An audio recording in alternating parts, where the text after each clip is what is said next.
My newer 95 Caravan that's soon to be diesel is all legal on the road now. It's got insurance, license, emissions test, and a safety check, and it all passed. I didn't have to do anything to it. Well, change one tire, but I took it off this van. So I'm preparing to remove the motor. It's working great. A few parts out of the way already.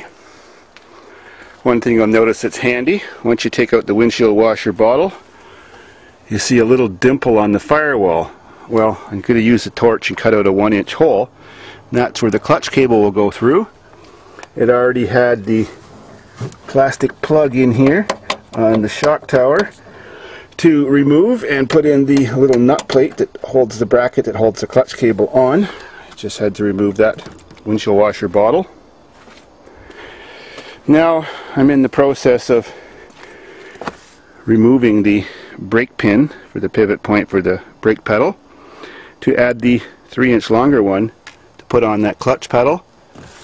But the brake pedal plate you push on is a little bit wide, so I'm going to have to nip a little piece off, make it the same size as the ones on standard cars, and then put the rubber boot back on.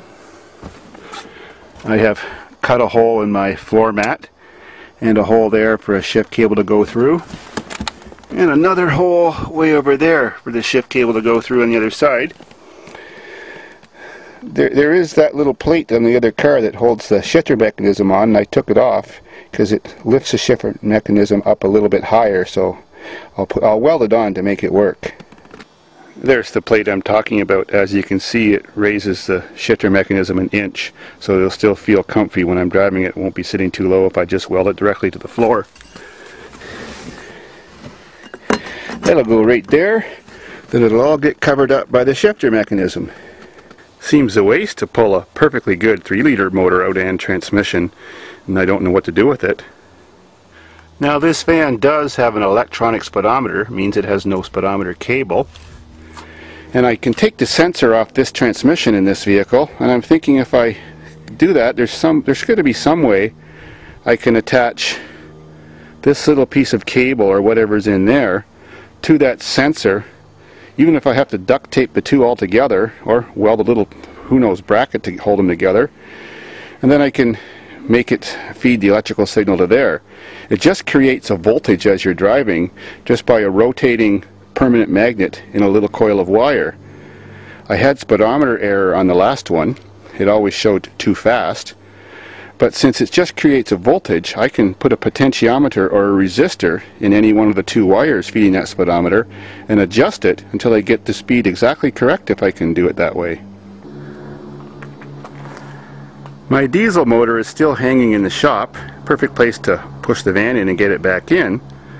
So I've got a better idea to get this motor out. The way the auto wreckers do it and the way we do it at the farm, because we have a tractor. Yeah, it's March 2nd or 3rd. It's nice and sunny. It's just above freezing, and I'm actually working for the first time without my coat on in 2010. I'm loving it. Probably get a sunburnt face today. Now time to cut that little hole with a clutch cable.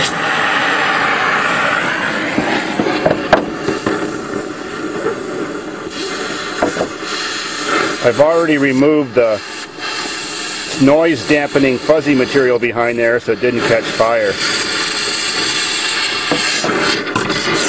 Good enough.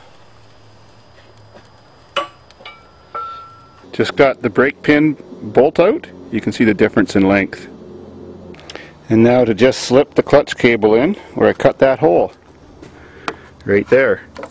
And mount that to those two bolts sticking out of the shock tower. Cable is in, couldn't be simpler. Now just to reattach the windshield washer bottle, just like new.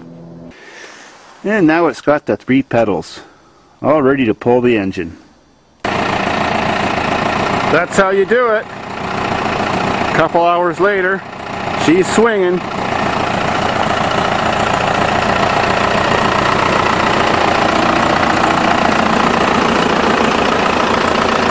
Ready for retrofit. The new world's most fuel efficient van will be born again tomorrow. Sweet. The sun just set.